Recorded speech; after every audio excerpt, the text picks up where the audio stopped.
yang lalai lelah dalam tidurnya, Allah yang membangunkan kita, menggerakkan hati kita, memudahkan langkah kita. Maka syukuri dan syukuri dan syukuri. Kemudian setelah kita bisa merasakan syukur besarnya nikmat ini, tambahkan, hidupkan hati kita untuk melihat hamba-hamba yang ada di kiri kanan kita. Anda mereka dengan pandangan kasih sayang. Lihat mereka dengan pandangan kasih sayang. Yang belum bisa melakukan amalan seperti kita saat ini, semoga pada suatu ketika nanti Allah iring bawa mereka ke masjid untuk bisa melakukan sholat berjamaah. Dan jika ada di antara mereka hamba-hamba yang mengaku umat Nabi Muhammad SAW, akan tapi sering ketinggalan sholat subuh, bila satu sholat yang ditinggalkan cukup untuk masuk neraka. Maka mari kita mohon kepada Allah, semoga mereka-mereka yang sering meninggalkan sholat di kedepan hari, di esok hari, akan dimudahkan oleh Allah untuk melakukan sholat, untuk dengan sholat berjamaah seperti yang dilakukan saat ini. Inilah yang seharusnya ada di hati kita. Tidak cukup kita menjadi hamba yang rajin ibadah saja, akan tapi hati kita belum pernah ternyuh, belum pernah prihatin, belum pernah merasakan susah di saat melihat orang yang tidak sholat. Itu artinya orang yang belum punya iman yang sesungguhnya. Karena yu'minu ahadukum hatta yuhibba li akhihi ma yuhibbu li nafsihi. Kalau kita takut masuk neraka, maka hendaknya kita pun tidak rela jika saudara-saudara kita yang sama-sama umat Nabi Muhammad masuk neraka jahanam. Maka hidupkan hati. Maka tidak cukup selamanya. Tidak cukup orang itu gemar beribadah untuk dirinya, akan tapi lebih dari itu kita harus hidupkan hati yang merasa ternyuh, merasa prihatin di saat melihat orang yang belum bisa melakukan pekerjaan baik yang sama dengan kita. Baik, disabdakan dalam suatu riwayat bahwasanya diberi syai'in asas. Wa asasul Islam hubbu ahli baiti wa hubbu ashabin nabi. Bahwasanya Islam itu ada asasnya. Karena Islam itu hadir bersama Nabi, wahyu Nabi yang Nabi waktu itu didampingi oleh sahabat-sahabat Nabi SAW, dan juga Nabi tidak hidup sendiri, akan tetapi Nabi hidup dengan keluarga. Maka asas Islam itu adalah bagaimana kita kembali kepada Nabi SAW melalui manusia-manusia yang sekeliling Nabi SAW. Di situ ada para sahabat Nabi SAW, dan di situ ada keluarga Nabi SAW. Maka satu ciri akidah yang benar dari masa ke masa adalah akidah yang bisa mengangkat, menyanjung, mencintai sahabat Nabi SAW, dan juga bisa mencintai dan mengagungkan keluarga Nabi SAW. Maka tidak ada satu kelompok yang bincang seolah-olah dia mencintai sahabat Nabi tapi tidak pernah peduli, tidak pernah menyebut tentang ahli bait Nabi, atau sebaliknya dia mengangkat kecintaan kepada ahli bait Nabi SAW, akan tapi dengan sahabat Nabi tidak sambung, tidak cinta, maka ketahuilah dia pula bukanlah yang agama yang sambung kepada Nabi SAW. Ini maka, dan kalau kita teliti dari masa ke masa, maka akidah yang mengantarkan kita sampai kepada Nabi melalui manusia-manusia mulia, sahabat Nabi dan ahli bait Nabi Muhammad SAW, adalah akidah yang sudah diatur oleh guru-guru kita, nenek moyang kita yang ada di sini dari masa ke masa, yang sering kita kenal dengan akidah ahli sunnah wal jamaah. Yang akidah ini ahli sunnah wal jamaah yang mengajarkan bagaimana kita harus sambung kepada Nabi melalui manusia-manusia yang dipilih oleh Allah. Kalimat dipilih yang menghadirkan sahabat-sahabat mulia bersama Nabi adalah Allah, dan yang menghadirkan keturunan-keturunan dan keluarga Nabi adalah Allah. Mereka adalah manusia-manusia yang Allah SWT yang dihadirkan oleh Allah bersama Nabi, dan itulah yang akan menyambungkan ilmu Nabi dari masa ke masa hingga kita. Kalau kita balik dari kita, dari guru, dari orang tua, dari guru hingga sampai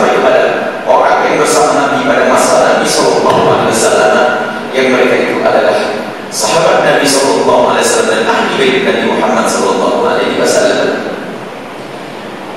Tetapi kita lihat fitnah yang berdepan setiap masa. Pada zaman Imam Ali bin Abi Thalib radhiyallahu anhu ada fitnah yang luar biasa, fitnah Khawarij. Misalnya orang yang mengaku dirinya adalah orang yang beragama Islam, punya ciri kalau dia dengan Al-Quran luar biasa. Innal hukmu illa lillah. Setiap kali perbincangan, setiap kali percakapan yang dia katakan adalah hukum Allah, syariat Allah Subhanahu wa ta'ala. Akan tetapi dia adalah orang yang tidak bisa menerima orang lain, sehingga semua yang berbeda dengannya akan dianggap sebagai orang yang kafir. Itu namanya Khawarij. Sehingga yang berbeda dengannya disebut sebagai orang yang kafir, yang tidak boleh hidup. Sampai-sampai orang yang dikabarkan akan menjadi ahli surga, Imam Ali bin Abi Thalib, yang sekaligus menantu Nabi Muhammad Sallallahu Alaihi Wasallam, yang dari beliau lah Nabi Muhammad memiliki turunan dari Sayyidat Fatimah Az-Zahra yang kita sebutkan Ali dari Nabi Sallallahu Alaihi Wasallam. Dan Imam Ali adalah sahabat setia Nabi Sallallahu Alaihi Wasallam, yang sampai dikatakan la yu'minu illa kafir, tidak ada yang musuhi kecuali kafir oleh Ali. Itu adalah orang Khawarij. Mereka mengatakan ini hukum lillah, hukum adanya hanya hukum Allah, seolah dengan syariat Nabi Sallallahu Alaihi Wasallam. Tetapi dia jauh punya ciri khas yang tidak mengkafirkan, mengatakan ini kafir, ini kafir, ini kafir. Imam Ali yang dikatakan Nabi surga itu, bahkan sampai dikatakan yang membunuh Imam Ali bukan orang biasa. Sampai dikatakan yang membunuh Imam Ali adalah kelompok yang namanya Khawarij ini. Dia sangat dekat dengan Al-Quran. Kalau membaca Al-Quran derai air mata. Membaca Al-Quran dengan suara bagus, akan tapi Al-Quran yang terjawab ada tidak lewat tenggorokannya. Hal ini otak. Pandangannya kepada manusia pandangan otak. Neraka. Itu adalah Khawarij. Ini dari masa ada muncul manusia-manusia semacam itu, sehingga sampai 3 orang yang harus dibunuh.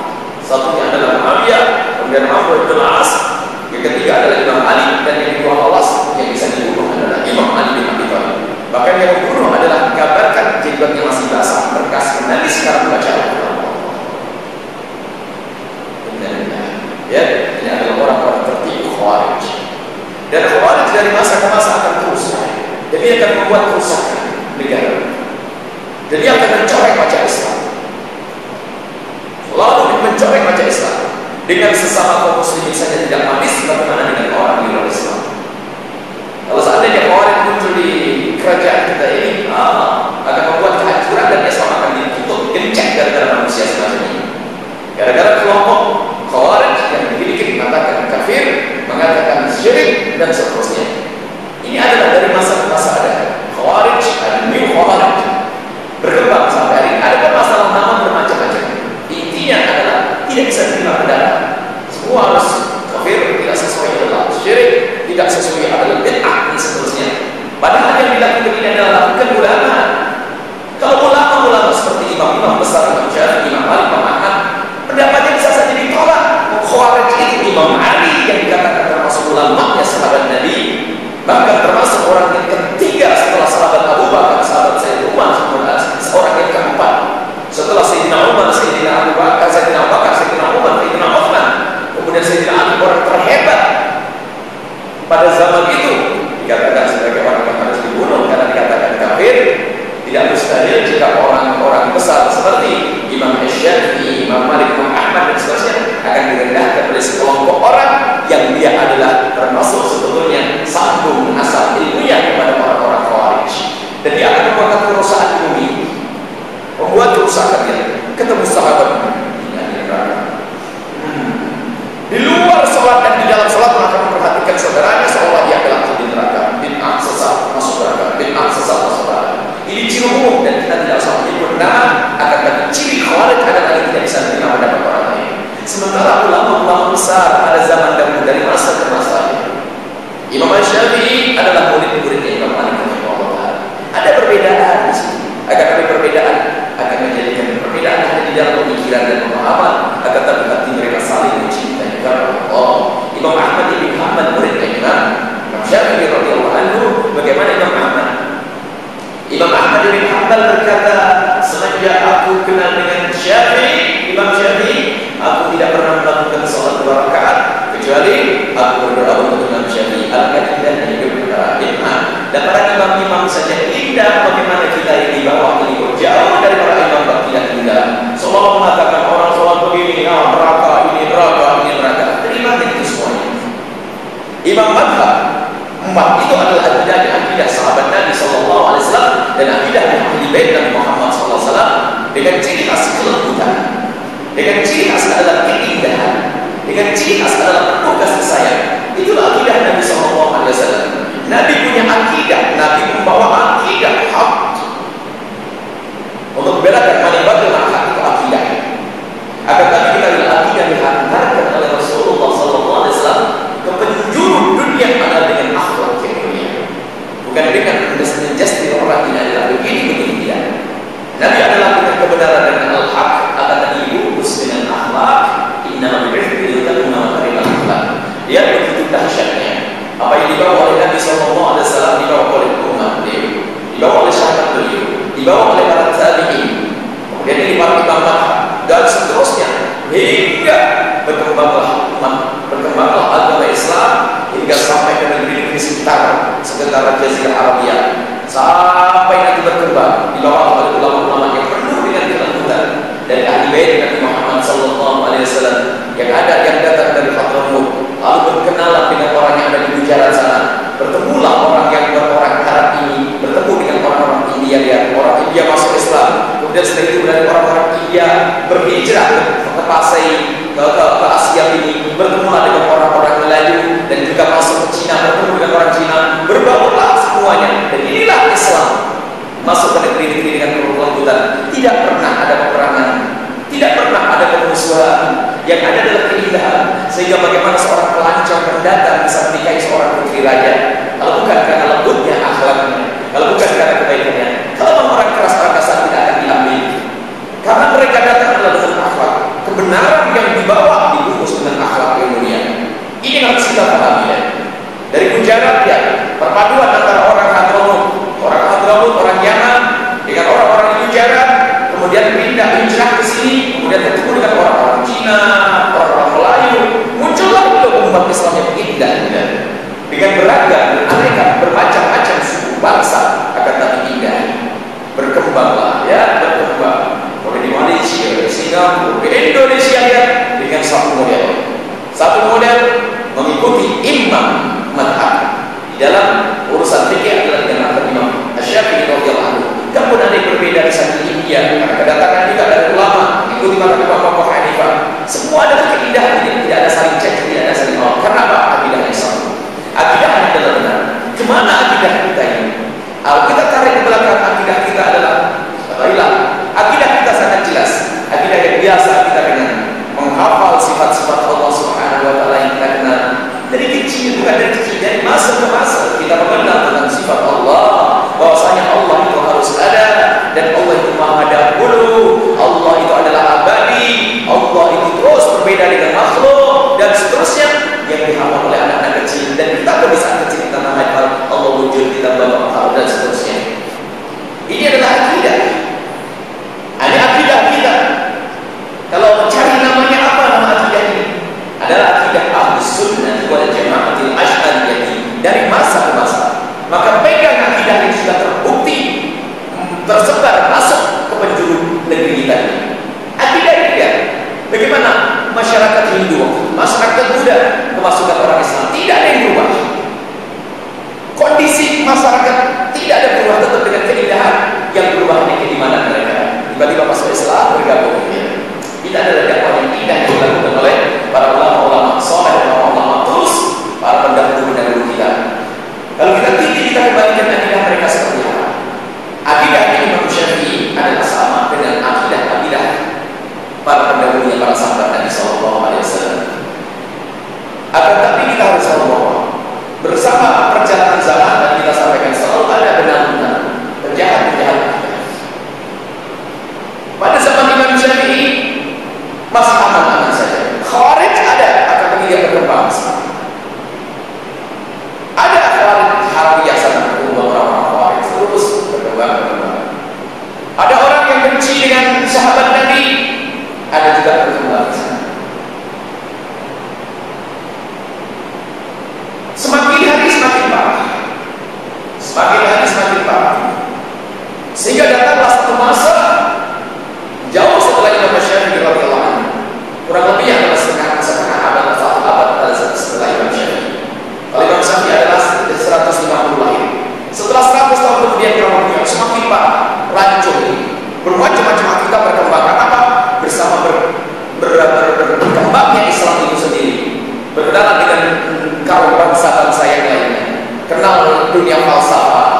Sehingga di saat seperti itu, ini bahaya ini.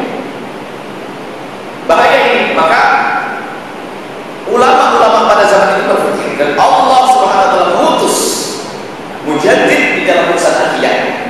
Bukan untuk membuat akidah yang baru, akan tapi untuk mengembalikan akidah umat ini dipangkas yang tidak benar, untuk dikembalikan kepada akidah yang para imam terdahulu. Zaman di saat belum adanya fitnah, ada fitnah zaman Imam Ali, ada fitnah dipangkas Imam Ali dan seterusnya. Ada zaman seterusnya ada fitnah. Zaman Imam Syafi'i ada fitnah. Mulai zaman Muhammad sudah ada fitnah. Sampai fitnah khalqul Quran sendiri ada pada zaman Muhammad. Akan tapi saat itu dia terus berkembang semakin parah. Lalu Allah Subhanahu wa taala dan dikasih sayang Allah mengutuslah orang besar, yaitu Imam Abu Hasan Al-Asy'ari, yang beliau adalah yang berkecimpung dalam dunia bid'ah sebelum beliau sadar. Beliau berkecimpung dalam akidah yang luar biasa, berurusan dengan dunia falsafah yang detail dan dalam yang luas. Imam Abu Hasan Al-Asy'ari adalah berguru dengan ayah tirinya, dengan suami ibundanya Al-Jubairi, seorang ahli dalam ilmu Mu'tazilah yang hanya mengandalkan akal-akal, yang di situ juga banyak ada hal yang harus disepakati tentang kesesatan-kesesatan. Dan juga ada kelompok yang lain, ekstrim kanan dan ekstrim kiri, yang menggunakan akal, yang ini adalah Jabriyah, kelompok Jabriyah, yang mengatakan bahasanya kita ini adalah makhluk Allah, kalau kita berbuat apa saja ini dari Allah, bahkan mungkin kurang ajar kalau aku berzina itu kan Allah yang membuat saya begitu. Ini bahaya Jabriyah. Maka munculnya kelompok lemah semacam ini, Allah mengirim mujaddid di dalam urusan agama. Ada namanya Abu Hasan Al-Asy'ari, memangkas benar-benar ini, bukan membuat agama baru Abu Hasan Al-Asy'ari, untuk mengembalikan pemahaman umat kepada para imam madzhabul arba'ah hingga kembali kepada sahabat Nabi sallallahu alaihi wasallam. Sehingga muncul Imam Abu Hasan Al-Asy'ari, dan juga tempat lain adalah Imam Abu Mansur Al-Maturidi. Kemudian di Mesir juga ada muncul cuma pengikutnya tidak banyak, dan yaitu Imam Abu Ja'far At-Tahawi. Jadi ada pakar akidah yang bernama Imam Abu Hasan Al-Asy'ari dan Imam Abu Mansur Al-Maturidi. Beliau adalah mujaddid dalam urusan akidah, untuk memangkas bid'ah akidah, bukan membuat akidah yang baru. Jadi bisa kita simpulkan ringkas saja, karena kuliah baik ini mungkin ada yang di atas saya. Akidah para imam madhab adalah akidahnya sahabat Nabi. Akidahnya empat madhab ini akidahnya Rasulullah sallallahu alaihi wasallam.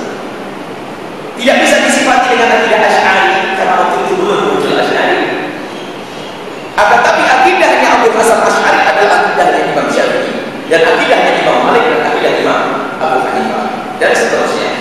Kemudian ini Imam Abu Hasan Al-Asy'ari mengembalikan, di saat akidah ini digerogoti, maka dikembalikan mujaddid, dan setiap perasaan ada mujaddidnya, Imam Abu Hasan Al-Asy'ari. Dan setelah itu dia ulama Syafi'iyah yang berkecimpung dalam dunia pemikiran fikih.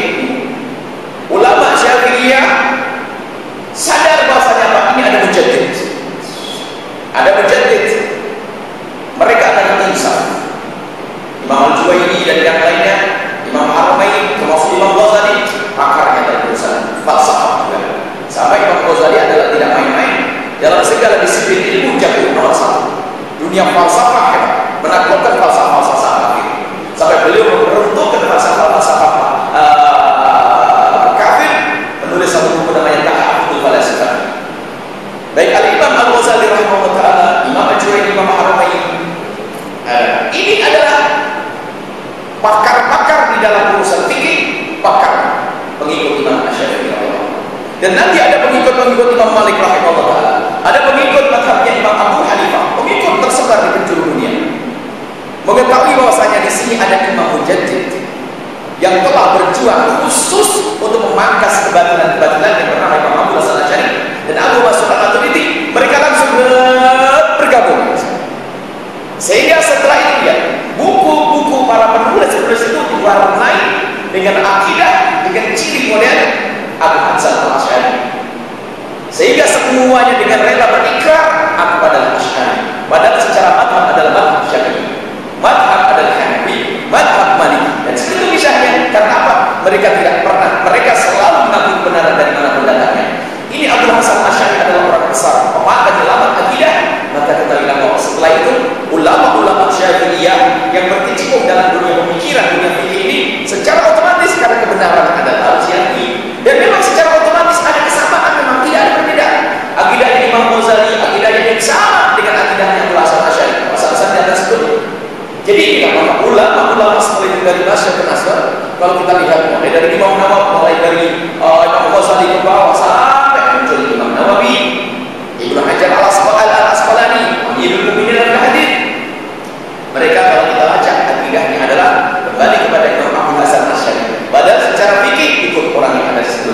Itu Imam Asy-Syafi'i, ada Imam Malik. Akan tapi ketahuilah, memang karena akidahnya sama, secara otomatis yang sama akan ketemu, biarpun tidak janjian, akan ketemu. Makanya sama seragam akidahnya. Ahli sunnah wal jamaah tersebar dari masa ke masa, dari para sahabat Nabi, para tabi'in, kemudian para a'imah madzhab, kemudian Abu Hasan Asy'ari sampai dari sekarang, dari masa ke masa. Terus kenapa kok sekarang disebut dengan Asy'ariyah dan Maturidiyah? Karena apa? Mujaddidnya dalam usaha akidah adalah ini. Sehingga para ulama untuk mempermudah, sentralnya kemana kita kembali kepada Abu Hasan Asy'ari dan Abu Mansur Al-Maturidi. Adapun masalah mazhabnya, Abu Hasan Asy'ari diperbincangkan, diperdebatkan tentang mazhabnya. Ada yang mengatakan Syafi'i, ada yang mengatakan Maliki. Orang besar diperebutkan, kalau itu tak ada yang berebut. Kalau dia diperbincangkan, diperebutkan kalau orang besar. Ada yang mengatakan Maliki, ada yang siapa ini? Dialah orang besar. Baik, beginilah kisah akidah para a'imah mazhab adalah akidah sahabat Nabi sallallahu alaihi wasallam. Dan akidah Abu Hasan Asy'ari adalah akidahnya para a'imah mazhab. Akidah kita adalah akidah Abu Hasan Asy'ari. Jadi akidah kita adalah akidah sahabat Nabi sallallahu alaihi wasallam. Maka ayo terus kita pertahankan dan kita jaga akidah para sahabat Nabi dan para ahli bait Nabi sallallahu alaihi wasallam, yaitu akidah ahli sunnati wal jamaatil asy'ariyah yang ada di kita. Kalau di bagian India Maturidiyah. Maturidiyah dengan Asy'ariyah tidak banyak perbedaan. Kalau ada perbedaan furu' akidah, cabang-cabang akidah, bukan masalah prinsip. Ini saja mungkin yang harus kita hadirkan. Akan tadi kita bilang bahwa problem selalu ada. Sebab ada sekelompok yang kadang mengatakan ahli sunnah wal jamaah. Ini bermasalah. Jadi itu yang kadang subhanallah membuat ketidaknyamanan berurusan dengan manapun. Karena orang tidak bisa duduk manis dengan sesama. Ini sesama. Sementara Imam Syafi'i dengan Imam Ahmad bin Hanbal sangat tidak. Suatu persaudaraan yang sangat indah saling mencintai dalam Allah Subhanahu wa taala. Maka kita pun harus punya prinsip. Kalau kita ingin mengingatkan seseorang, bukan karena kita menjudge dia adalah orang yang salah dan bekerja, akan tapi karena cinta. Ini adalah keindahan yang diajarkan oleh Nabi Muhammad SAW, yang diajarkan oleh para pendahulu yang soleh. Dan ini adalah asal urusan akidah. Akidah kita adalah akidah ahli sunnati wal jamaatil asy'ariyyah maturidiyah. Kembali kepada para a'imah al-arba'ah dan para sahabat Nabi sallallahu alaihi wasallam. Ini adalah satu model. Ada satu model kutub ekstrim. Ada orang yang menyeru kepada cinta kepada sahabat Nabi sallallahu alaihi wasallam, tapi tidak pernah kenal mahabbah kepada ahli bait Nabi sallallahu alaihi wasallam. Tidak pernah menyebut, tidak pernah mengenal kecintaan kepada ahli bait Nabi sallallahu alaihi wasallam. Ini adalah juga sesat. Nasi. Sementara ahli bait adalah orang yang dicintai oleh Nabi. Dimulai dari ashabul kisah yang lima. Sayyidina Rasulullah, Sayyidina Imam Ali bin Abi Thalib, Sayyidat Fatimah Az-Zahra, kemudian Sayyidina Hasan dan Husain. Kemudian ditambah lagi keturunan daripada Sayyidina Hasan dan Husain. Kemudian ditambah lagi daripada istri Nabi sallallahu alaihi wasallam. Kemudian ditambah lagi dari keturunan dari Bani Hashim dan Bani Muthalib. Sampai ke bawah kita ada ahli bait Nabi sallallahu alaihi wasallam. Kita harus ada kecintaan. Karena apa? Karena ada sambung dengan Nabi sallallahu alaihi wasallam dan sahabat Nabi. Dan ada lagi kutub yang membenci sahabat Nabi sallallahu alaihi wasallam, yang dekat-dekat dengan kelompok yang mengatakan Abu Bakar adalah penjahat, Sayyidina Umar bin Khattab adalah perampok, adalah kekuasaan. Ini tidak pernah. Ini adalah juga kelompok yang jauh daripada akidah kita ahli sunnah wal jamaah. Dan semua modal yang kami sebutkan ada di mana-mana. Kenapa? Benar selalu ada di setiap lidah. Ulang itu ada di mana-mana. Dari masa ke masa ada. Jangankan buat zaman kita. Di zaman para sahabat-sahabat mulia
dan memang sama sampai hari ini.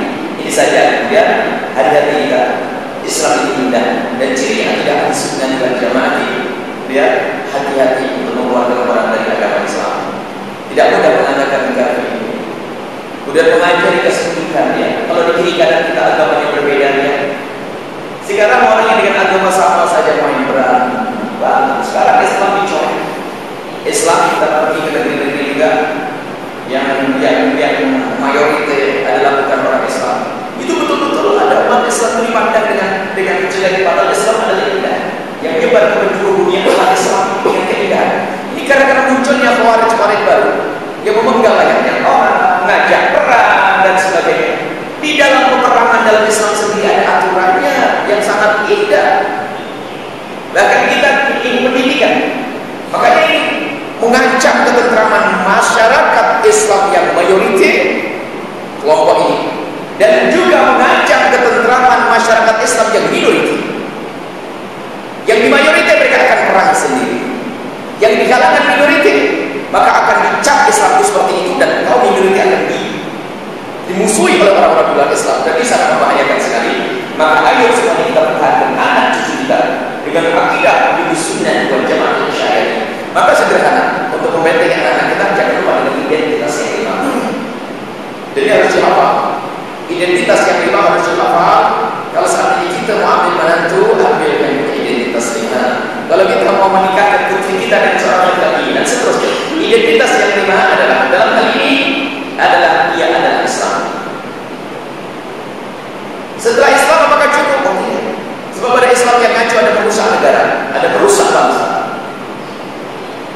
Dan kerajaan pun tidak senang kalau asal Islam ada Islam munafik nanti. Kerajaan yang kafir sekalipun. Kerajaan kafir kalau tahu Islam yang sesungguhnya dia akan senang. Tapi jadi masalah karena diwakili oleh orang-orang yang tidak jelas.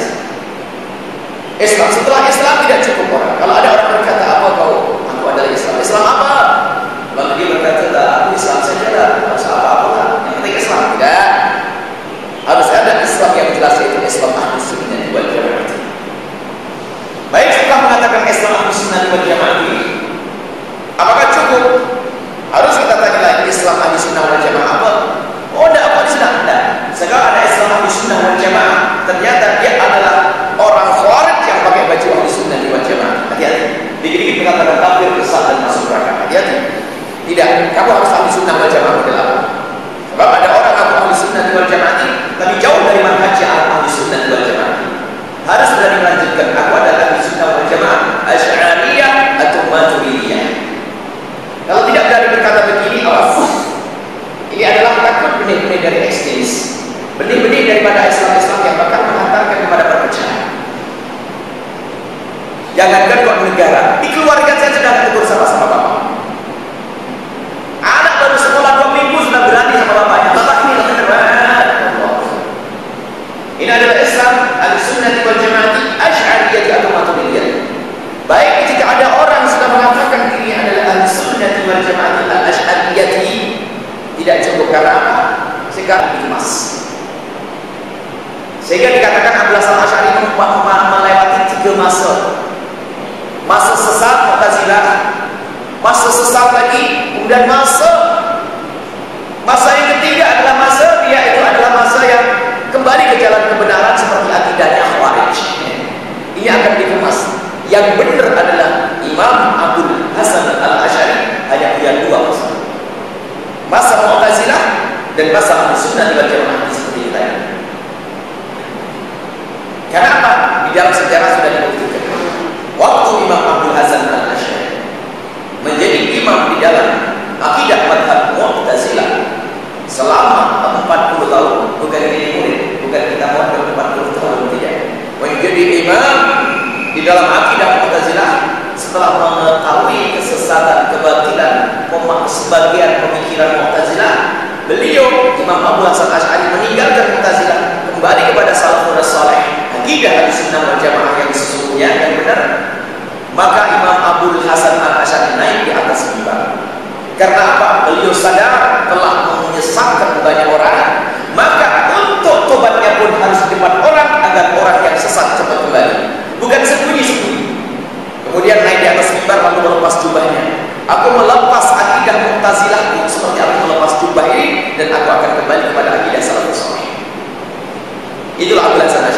Hanya ada kisah ini. Apakah ada kisah baru lagi lepas coba? Tidak ada. Akan tapi ada orang yang coba. Makanya kalau ada yang bercerita Abdul Hasan Asy'ari melewati 3 masa itu berdusta, membuat kisah baru. Nah ini karena ada berdusta membuat kisah baru Abdul Hasan Asy'ari menjadi 3 masa, maka mulai orang berkata, tak apa-apalah kita ikut Abdul Hasan Asy'ari.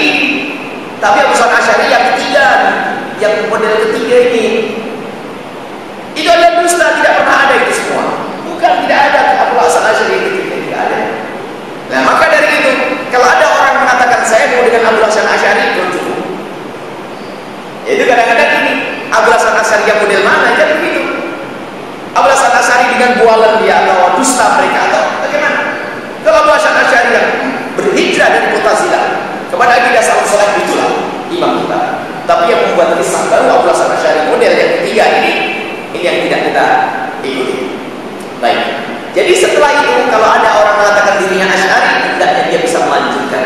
Asy'ari setelah Asy'ariyah apa? Apa identitasnya? Dia harus berani berkata aku adalah ikuti manhaj ahli tasawuf di dalam urusan ibadah. Tasawuf. Ingat kalimat tasawuf, dan kami lebih senang dengan istilah tasawuf dan tidak dirubah dengan istilah yang lainnya, biarpun ada istilah yang serupa seperti tazkiyatun nufus, tathhirul qulub, dan tathhirul nufus, ada maknanya serupa. Akan tapi kita lebih senang untuk menggunakan kalimat tasawuf karena apa? Kalimat tasawuf ini sudah mengakar dari masa ke masa. Jadi kalimat tasawuf ini sudah biasa dipakai. Coba dilihat bukunya Imam Ghazali, tasawuf penuh dengan kalimat tasawuf. Jadi tasawuf sudah mengakar, sehingga termasuk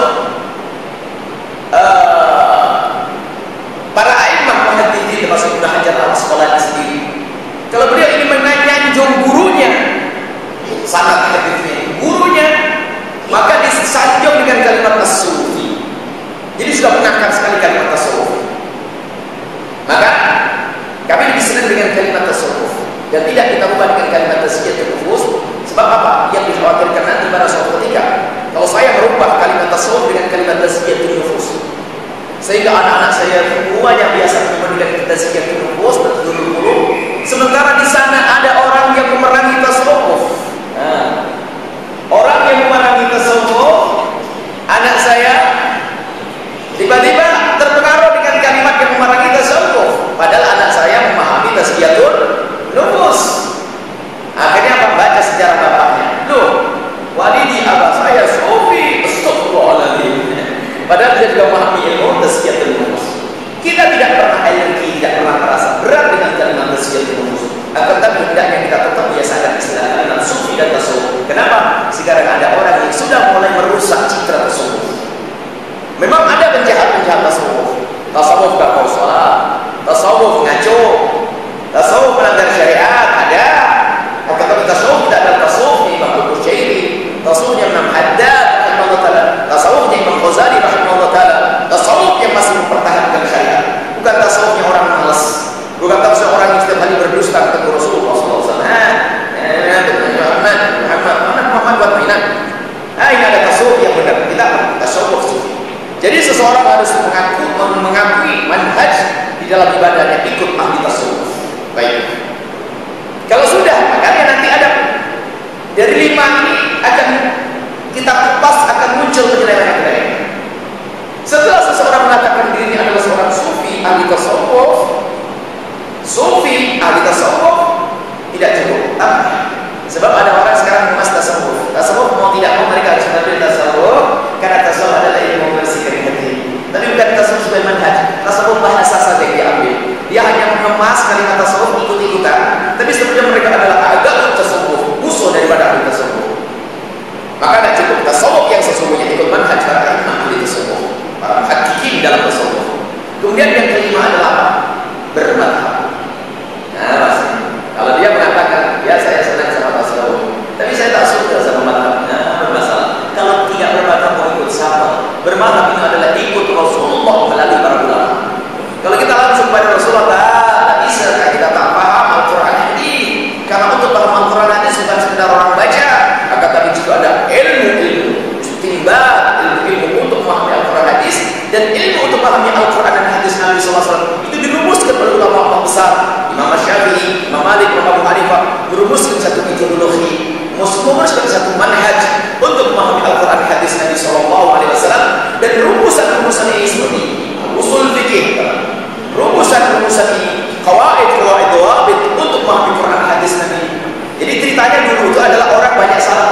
Sehingga para imam untuk menyimpulkan kembali satu kaidah seperti Imam Syafi'i di saat disuruh oleh gurunya Imam Ibnu Mahdi Abdurrahman bin Mahdi, wahai Syafi'i, sekarang orang banyak salah memahami Al-Quran dan hadis tadi karena lahan, karena bahasa Arab sudah banyak rusak karena telah banyak berkumpul dengan orang ajam, sehingga berbahaya sekali nanti memahami Al-Quran dengan pemahaman yang salah. Wahai Syafi'i, tolong buatkan kaidah-kaidah agar mereka bisa bersandar kepada kaidah yang kau buat untuk memahami Al-Quran dan hadis tadi. Imam Syafi'i ahlinya, beliau seorang mujtahid mutlak, maka menyusun yang kaidah-kaidah dikirim kepada gurunya Ibnu Mahdi, dikumpulin, dikirim lagi, kemudian dikumpulkanlah surat yang dikirim oleh Imam Syafi'i kepada Ibnu Mahdi, sehingga tersimpulkan dalam satu buku yang sangat masyhur, pertama kali buku usul fikih yang ditulis, yaitu kitab Ar-Risalah. Dan Ar-Risalah itu adalah alat untuk paham Al-Quran dan hadis Nabi Sallallahu Alaihi Wasallam.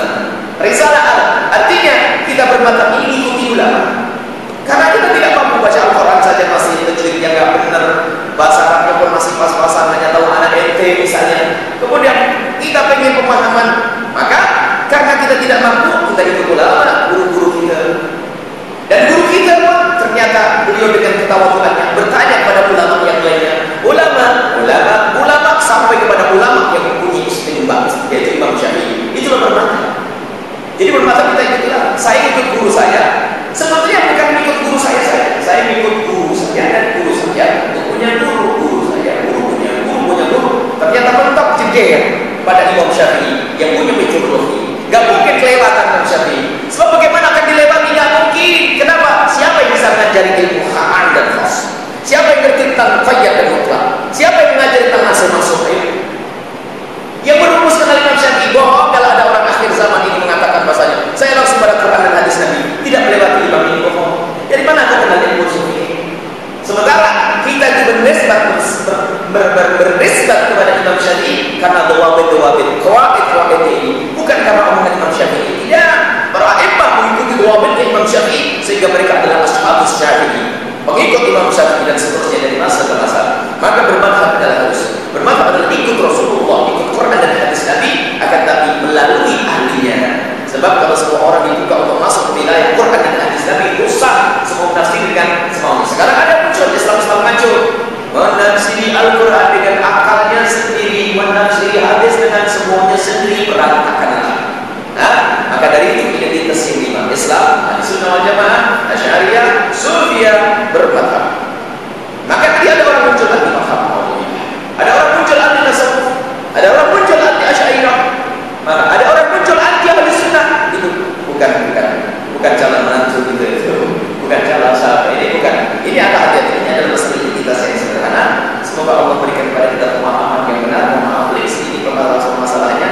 Tadi bilang namanya belajar, semoga Allah memberikan kepada kita hati yang terbuka dan Allah menjaga diri kita dan akhirat kita semuanya. Allah a'lam bishawab. Ada tanya 10 menit ya.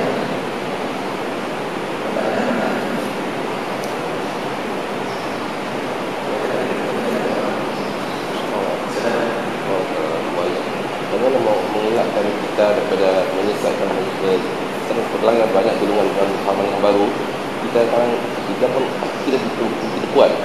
Bagaimana kita mau ingatkan kita golongan dengan sesat daripada masa golongan yang sesat. Macam mana kan caranya? Kita nak tahu. Sekarang bila munculnya benar-benar ulang-ulang kita yang dan mereka berkata wah hebat.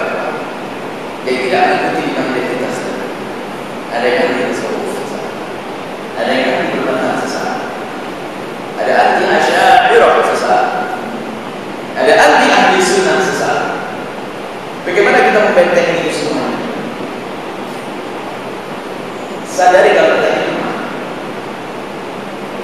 Kalau orang sadar kita lemah, maka dia akan bersandar cari tongkat. Makanya caranya Pak sadari saya tidak mampu. Makanya jangan main-main, berguru itu jangan melalui internet. Maka untuk melakukan ini sederhana, manhaj talaqi, ngambil ilmu melalui guru. Itu yang membentengi. Saya pengen buka internet, petunjuk. Kalau kita harus masuk web, ada web bahasa Arab. Website. Kalau kita masuk website, kita tunjuk guru ini website dibatas, tidak saya baca. Sekarang kita diatur dengan oleh kesombongan kita. Kadang-kadang ada Ustaz Google sama Ustaz Yahoo. Semuanya kalau masalah Ustaz Yahoo. Ya, apa ilmu yang ngaju? Ilmu untuk menyelamatkan akidah tidak mahal. Kalau kita membaca buku sekalipun lihat petunjuk guru. Makanya kita membiasakan sekarang dengan guru yang membimbing kita. Ini adalah salah satu cara yang praktis. Jangan semua kita saya mau bisa baca sendiri lah, baca lah hilang nanti. Karena apa? Di dalam dunia internet semuanya waliullah nulis, syaitan juga menulis kan? Semuanya juga menyebarkan semuanya di toko-toko buku pun seperti itu. Apalagi seperti di Indonesia itu, toko buku apa saja ada, yang pengen masuk neraka juga ada, yang mau susulan bermacam-macam dia. Kemasannya mah indah semuanya, bagus, bagus, tapi disebarkan oleh orang yang akidah yang banyak sesat juga ada.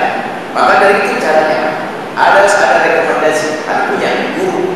Kalau kita baca buku nanti ada diingatkan sama guru. Gurunya buku yang tidak kenal siapa orang, kecuali guru mengarahkan. Oh baca buku ini, Bapak Imam Ghazali ini. Baca buku ini, bagus nih. Maka akan diterbukti dalam sejarah nanti. Baca itu. Nah, maka itu kalau ada petunjuk, maka itu masih berguru. Tapi tetap sambung dengan guru. Ada pertemuan apakah seminggu sekali, sebulan sekali. Harus ada ini. Benteng yang paling gampang adalah ini. Sekarang subhanallah ada orang ada kejelasan. Sekarang cari ilmu gampang. Tanya permasalahan semuanya saya bisa lihat betul. Seret keluar. Atau aja yang muncul adalah akidah yang sesat, tidak terbang, rusak, berbeda dengan nama masyarakat setempat. Bukan begitu cara menuntut ilmu. Apakah tidak boleh kita buka internet? Bukan dilarang, akan tapi kalau urusan urusan sekuler, urusan pertanian, kesehatan dan sebagainya, baca apa saja. Tapi agama dikatakan ad-dinu amanah. Yang namanya agama amanah, fal tandur amman ta'khud dinak. Lihat kau ambil dari mana agamamu, kau ambil dari Google, diambil dari Ustaz Yahoo, ya bisa. Untuk menambah wawasan, ya ingin tahu ada apa sih di sana. Akan tapi bukan untuk langsung kita percaya. Kecuali ada website yang orang sudah jelas guru ya. Ada namanya Muntadras, ada namanya guru misalnya Dr. Hasan itu, Dr. Muhammad Said Ramadan Putih, Dr. Sa'id Budan, Dr. Abdul Ali Al-Jufri, ada yang jelas. Web yang kita sebar jelas, kita masuk ke sana langsung.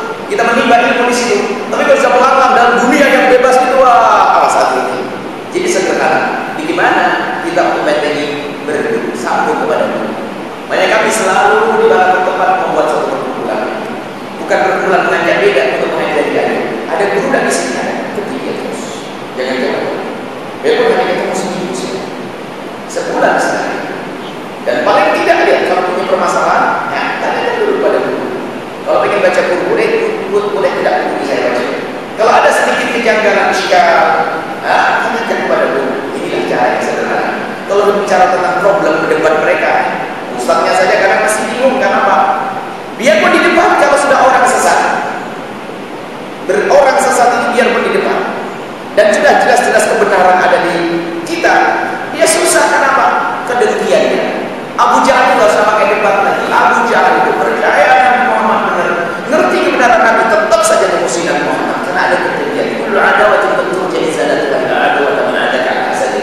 Permusuhan itu mudah untuk dihapus kecuali karena sudah dengki. Mau dibahas neraka, ini neraka, bid'ah sesat dan sebagainya. Nah, ini adalah permusuhan semacam ini. Jadi repot, dihentikan repot. Jadi mari kita cukup dengan menghadap kepada guru, ya. Belajar dengan guru harus ada pegangan guru-gurunya yang bisa membimbing kita. Kami selalu bukan ada orang sudah tergabung dengan ustaz yang ada di televisi misalnya. Kami di televisi. Tapi kami juga ingatkan, jangan sampai dikit-dikit ustaz televisi. Siapa yang isi di televisi? Hanya kenal di televisi. Sehingga sekarang kami tantang orang, yang sering lihat saya di televisi, apalagi di YouTube. Dari mana? Rekomendasi dong dari mana ya? Apakah ada ustaz yang pernah menjelajahi ilmunya sehingga tidak bertentangan dengan syariat? Nah, ini ada saja. Jadi jangan mudah untuk kita menerima begitu saja. Baik, ini adalah membentengi akhirat secara gampang. Mana haji lagi? Ada orang sombong, kamu sudah syariat. Kita baca sendiri tersesat. Ini saja insyaallah. Allah.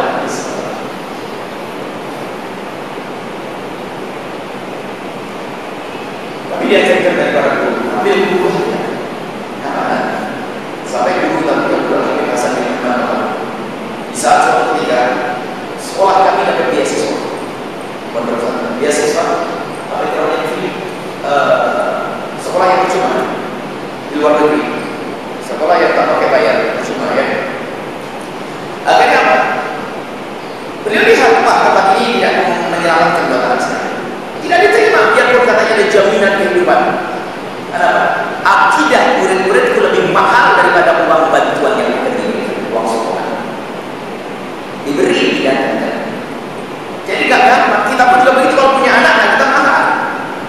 Jangan sampai anak kita, oh ada sekolah yang percuma nih, tak pakai biaya nih, langsung kita kirim tak dulu, selama tidak. Sehingga dulu kami Hasan Bahar kalau mengirim satu orang anak ke tempat ini pakai grup kelompok agar saling mengingatkan agar tidak terjadi yang salah. Dan kami pun juga begitu.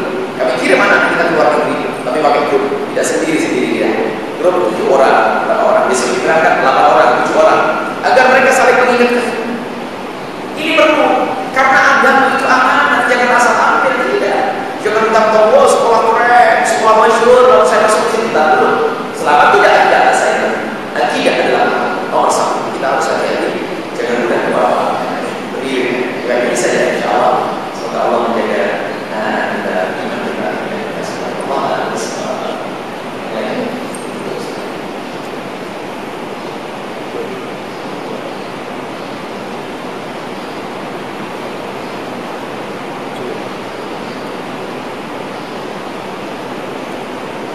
Insya Allah nanti, mohon nanti tidak ada lagi.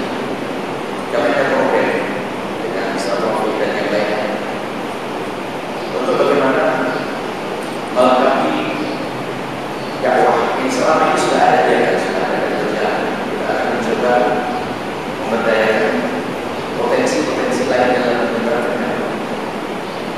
Kita akan menggali potensi perjuangan. Setiap kami masuk satu tempat, kami menggali potensi. Berjuang, tentunya nanti ada inovasi. Dakwah tidak harus semacam itu.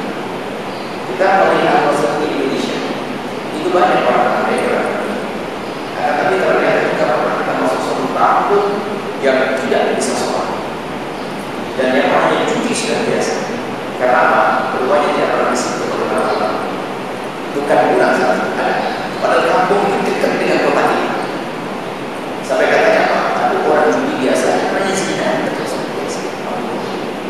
Sehingga sampai oleh sebab zina itu sudah menjadi kayak mau bila sampai suatu ketika kalau sudah tahu istri yang dizinai bukan malah marah dia giliran istri menangis. Jadi sudah begitu motor yang berbanyak masalahnya kita lebih 20 tahun lebih kita ada suatu ceramah di sini. Baik yang kita ada ini. Kalau kita ada permasalahan tapi kami berat kita menyukai. Tahu saja ya. Tahu saja kayak kita bawa sound systemnya, kita bawa alat semua yang suka. Kalau tidak ada mesin, yang datang ternyata ribuan orang. Jadi orang itu berbeda. Hanya karena tidak ada begini. Akhirnya kita amati apa permasalahannya. Permasalahannya adalah tidak ada motivasi bagi orang yang telah menuntut ilmu. Jadi sekolah di pondok lama-lama balik lagi ke sawah bertumbuh sama orang tua lagi. Tidak ada ide untuk berjuang. Dan dakwah bukan mencari uang. Akan tapi dakwah itu adalah karena Allah. Kita perlu mencari orang-orang semacam ini.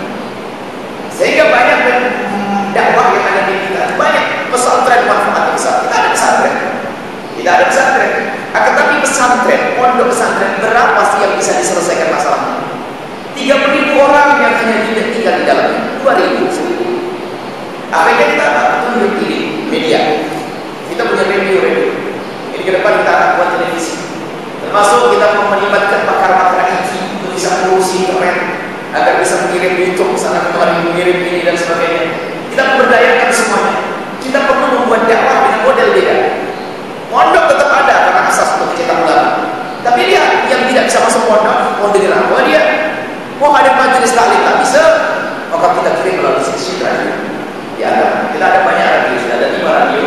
Di antaranya dan ini adalah semoga bisa kita gunakan bersama-sama. Kami ada radio di Batam. Dan sudah kita pantau, sudah masuk di sini kecil. Nah, tidak ada sunnah wal jamaah syariah sudah jadi. Makanya kami berharap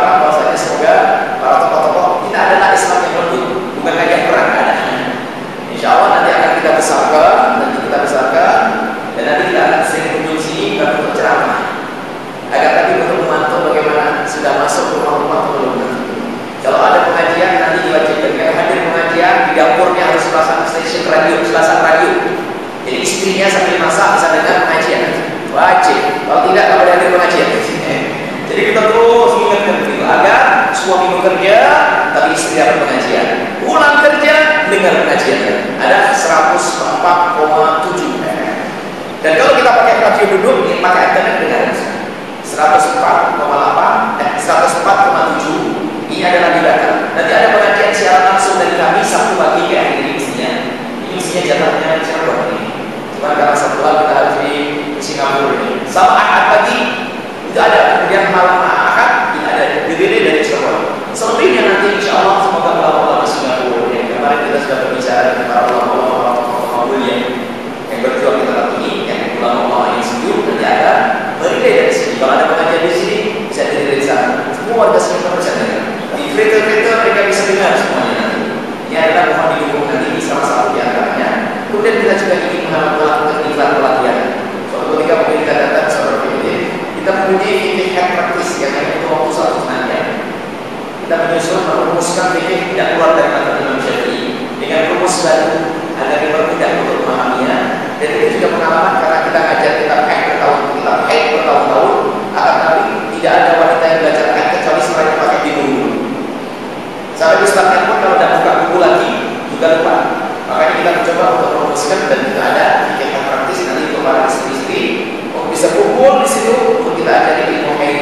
Dan juga kita ada silsilah menciptakan keindahan dalam rumah tangga. Semua belajar indah bagaimana hidup itu harus indah dengan ribut dulu. Kemudian bagaimana kita pilih anak dan seterusnya ini ada kurikulum yang harus dihadirkan dalam rumah tangga, tidak bisa tidak. Selain itu kalau lebih penting memang urusan akidah semacamnya. Tapi urusan akidah terus capek. Tanya kan kita pengen indah, juga akidah berat, fikih berat. Maka biasanya fikihnya kita campur, kita kemas dari fikih keluarga. Kalau ada akidah sekitar 14 menit, 15 menit membuat. Selain itu kita bagaimana dengan saudara kita saling senyum, saling tukar hadiah, saling mencintai dan seterusnya. Kita ketemu sahabat saudara tidak ada kesombongan yang ada dalam mahabbah dan cinta. Ini diajarkan Nabi Sallallahu Alaihi Wasallam. Saja insyaallah 104,7. Kantongi ini 104,7 yang lain tutup.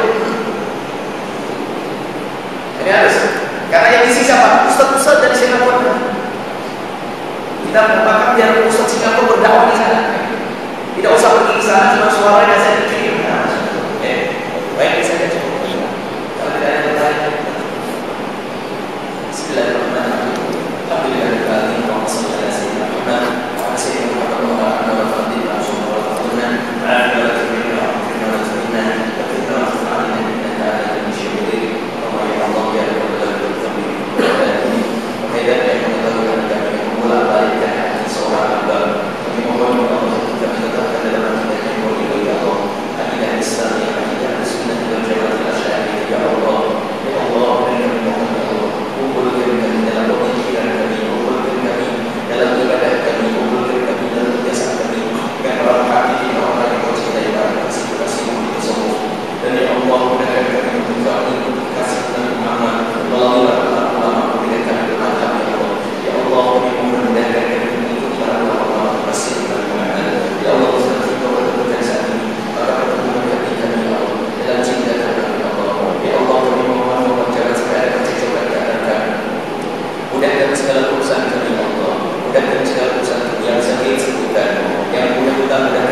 yang membangun masjid ini, yang memasuki masjid ini, yang menghidupkan